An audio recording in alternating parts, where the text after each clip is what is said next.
साझावा के सुतल प्रभु किरनिया फुटले राम उठी स्वामी दे तू अनिया कली उठी स्वामी दतु अनिया करी राम उठी स्वामी दतु अनिया करी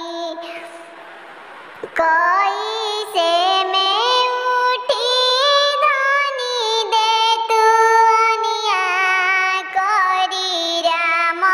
तोहरा नैहर से उपासे ऐनी राम तोहरा नैहर से उपासे ऐनी राम ई हो जे बतिया स्वामी छुपाइले हब अपना आमा से जानी कहब अपना चाची से जानी कहब राउरयामा होई जरी के बयरिनिया राउरयामा झगड़वा करी है राउर आमा झगड़वा करी है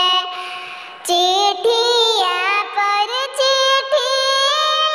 लिखी कौन बेटी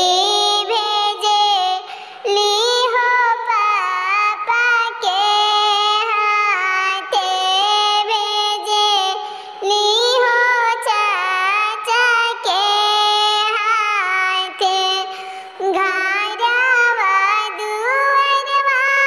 भैया बंद किया रखी हो अपन